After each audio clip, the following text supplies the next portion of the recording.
두 번째 주제는 2023년 소득 지출입니다. 통계청에서 나온 2023년 1분기 소득 지출을 보면 재밌는 얘기들이 많습니다. 오늘 그 얘기를 충분히 하고 나서 한번 여러분들 마음속에서 이쪽 업종은 이렇게 될 거구나. 아마 대략이라도 윤곽을 잡으실 수 있을 것 같습니다. 그 이야기를 시작해 보겠습니다. 최근에 소득은 제자리, 고물가의 소비만 늘어 올해 1분기 적자 가구 4년 만에 최대라는 기사가 나왔습니다. 이 기사는 통계청에서 작성한 2023년 1분기 소득, 소비 통계치를 보고 나온 겁니다. 한 번씩 보시죠. 일단 소득부터입니다. 단위는 1,000원이고요. 가구 수부터 보겠습니다. 1분기와 1분기를 비교합니다. 2022년 1분기와 2023년 1분기의 가구 원수는 2.33명, 2.27명입니다. 0.06명, 약 3% 좀 안 되게 감소했습니다. 가구 분화가 아직도 일어나는 거죠. 가구 연령도 52.3세에서 52.7세로 늘어났습니다. 노령화가 진행되고 있습니다. 소득은 480만원에서 500만원으로 약 4.7% 증가했고요. 이 중에서 경상소득, 근로소득이 가장 많이 증가했습니다. 근로소득은 300만원에서 330만원으로 증가했고 사업소득은 줄어들었습니다. 경기가 안 좋다는 거죠. 여기서 주목해야 되는 게 재산소득입니다. 재산소득은 절대량 자체가 근로소득의 1%입니다. 근로소득의 1%. 네, 제가 드리고 싶은 말씀이 이겁니다. 우리나라 사람들은 재산이 없거나 돈이 안 되는 재산만 갖고 있는 겁니다. 재산소득은 임대소득, 배당소득, 이자소득인데 근로소득의 1%밖에 안 돼요. 무슨 얘기냐면 대부분 사업소득, 근로소득, 일하거나 사업하거나 이 소득이 다지 재산소득은 없는 나라입니다. 그런데 그 재산소득이 18.2%가 늘었다고 기사는 재산소득의 증가를 18.2%만 얘기하죠. 물론 18.2%가 늘어난 건 대단한 거죠. 하지만 절대량이 1%입니다. 이전 소득은 연금이나 기타 등등 같은 거예요. 그것은 공적과 사적으로 나뉘어지는데 약간씩 감소하고 그런 겁니다. 그래서 78만원, 77만원 이렇게 돼 있습니다. 근로소득은 늘었고 사업소득은 좀 줄었네. 이렇게 생각하시면 되고 가구원당, 가구원수가 좀 줄었네. 노령화는 진행되고 있네. 이렇게 우리는 알 수 있습니다. 소비를 볼까요? 소비를 보면 22년 1분기가 노란색, 23년 1분기가 파란색입니다. 자, 식품 비주류 조금 줄었습니다. 그러니까 집에서 해먹는 식품 이런 거죠. 수도, 거주, 광열비는 비슷합니다. 교통은 인플레이션으로 올랐죠. 보건은 조금 떨어졌고 큰 차이 안 납니다. 의류, 신발 비슷하고요. 주류, 담배는 조금 떨어졌습니다. 그러니까 소득이 늘어났는데 주류, 담배는 안 늘어났다. 이렇게 보면 되고 오락문화가 좀 늘었고요. 음식, 숙박 조금 늘었고요. 기타 서비스 그렇고 통신 그저 그렇습니다. 오락문화 늘었고 교육은 비중이 좀 줄었습니다. 음식, 숙박 요거는 여행에 관련된 거, 외식 같은 거 이런 거고요. 그러면 대충 우리가 또 느낌이 오죠. 뭐가 잘 되는지. 요 소득 증가분에서 우리가 재밌는 걸 또 보면 요거만 보셔도 될 것 같아요.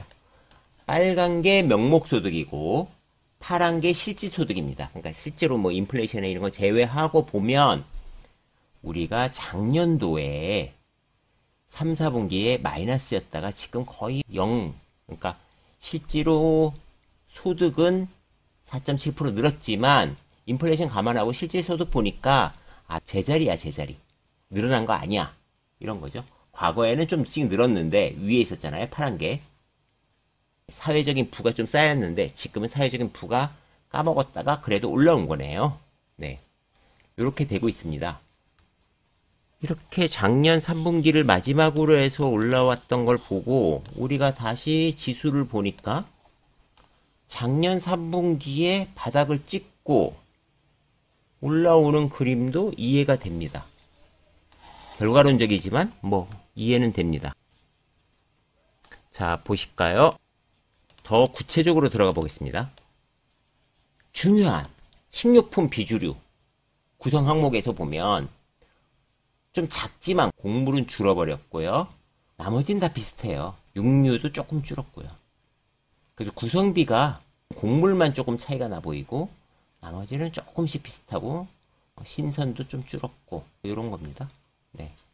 조금씩 전반적으로 이런 소비들은 좀 줄였다. 이렇게 보시면 되고요. 당류, 과자류도 비슷합니다. 담배, 술 보겠습니다. 담배, 술 뭐 약간 늘었는데 비슷하죠. 비슷합니다. 주류도 약간 늘었고 담배 비슷합니다. 담배는 관련형 담배가 전자담배로 바뀌는 그렇게 변화는 있을지언정 전체 금액은 똑같습니다. 그러니까 증가하지 않은 거죠. 교통을 볼까요? 교통이 재밌습니다. 자동차 구입이 보시면 84. 그러니까 84,000원에서 확 늘었어요. 121,000원으로 몇 프로? 40% 늘었어요. 자동차. 기타 운송료에는 해외여행 같은 게 들어가 있어요. 오? 자동차가 이렇게 많이 늘었어? 그러면 당연히 우리가 자동차 주가를 좀 봐야죠. 코스닥 코스피는 올해 조금 올랐어요. 한 10몇 프로? 올해로 보면 여기서 이건 코스닥이고요. 코스닥은 20몇 프로 올랐죠. 700에서 뭐 850이니까 20% 정도 올랐고 코스피는 10몇 프로 올랐을 거예요. 보시면 여기가 2200에서 2500이니까 한 10몇 프로 정도 올랐어요. 그런데 하나 볼게요. 코덱스 자동차입니다. 코덱스 자동차가 한 15,000원 정도가 지금 19,000원. 한 4,000원이니까 30%는 좀 아니고 25%. 그러니까 지수를 아웃퍼폼 했고 최근 들어서 많이 올랐죠. 네. 자동차는 최근에 좋았으니까. 그래서 그걸 보면 이렇게 알 수 있고 또 재밌는 게 많이 오른 게 오락문화비입니다. 오락문화비가 보시면 꽤 많이 올랐어요. 그러니까 이게 전 세계적으로 좀 그런 경향이 있으니까 당연히 실적이 잘 나온 JYP는 올해 여기서 여기까지 거의 한 2배 조금 안 되게 이렇게 올랐습니다. 대단하네요. 부럽습니다. 이것도 볼까요? 가구당 흑자. 흑자율이 이렇게 됐었는데 지금은 이렇게 돼서 좀 빠진 거죠. 마이너스 5.1 정도 빠졌습니다. 인플레이션이 있어서 소비는 조금 더 늘어나고 소득은 과거만큼 못 늘어났습니다. 그래서 이걸 갖다가 우리가 소득 분위 5분위로 하잖아요. 5개 분위로 나눠가지고 우리가 본단 말이에요. 그래서 1분위가 저소득, 5분위가 높은 소득입니다. 여기서 보면 되게 재밌는 것들이 있는데 5분위는 가족 구성원도 많아요. 1분위는 홀로 사시는 분들이 많아요. 그래서 소득을 보면 100만원 그리고 여기는 1100만원입니다. 그래서 이걸 인원으로 나눠보면 여긴 300만원, 여기는 한 70몇만원 될까요? 그렇게 되는 거죠. 그러니까 인원으로 나눠야 되니까. 자, 여기도 똑같습니다. 재산소득 보세요. 재산소득 1000인데 17, 1%. 여기 보세요. 부자들이잖아요. 소득 많은 사람들. 이게 소득이 1100만 원이었어요. 그런데 얼마요? 73,000원. 재산소득이. 그러니까 상당히 적죠. 부자들도 자기 전체로 보면 한 7%? 좀 안 되게 이런 거죠. 이전 소득은 부자나 가난한 사람이나 비슷합니다. 결국은 뭐 공적으로 지급하는 게 많다 보니까 그렇겠죠. 그래서 여기서 보면 저소득층은 적자고요. 고소득층은 흑자죠. 흑자인데 흑자율은 좀 떨어졌습니다. 그리고 2분위 정도가 BEP 정도 되고 그 다음부터 조금씩 버는데 5분위, 즉 위에 있는 사람들이 확실히 많이 벌고 있고, 여기서도 보면 4분위하고 5분위하고 거의 뭐 2배 차이. 하지만 인원으로 본다면 2배까지는 안 되죠. 2.76명이고 3.22명으로 나눠야 되니까. 하지만 상당히 많이, 그러니까 즉 부자들은 굉장히 많이 벌 수 있는 겁니다. 그리고 지금도 그들은 근로소득이, 사업소득이 대부분이고 재산소득은 역시 적다. 그러면 우리가 이런 것도 보면 재밌죠? 자, 보세요. 소비지출에서 식료품 보면 요게잖아요. 250일, 530일인데 가구원 수가 1.4와 3.2란 말이에요. 그러니까 2.5배 많은데 식료품 보면 인원당 오히려 줄어 있어요. 즉 집에서 뭘 해먹는 건 아니고 음식 숙박 쪽에서 보면 외식을 조금 더 하는 것 같아요. 이들은. 네. 그래서 어느 정도 맞춰지는데 재밌는 거는 결국 먹는 거는 큰 차이가 안 난다. 부자랑 가난한 사람이 큰 차이가 안 난다.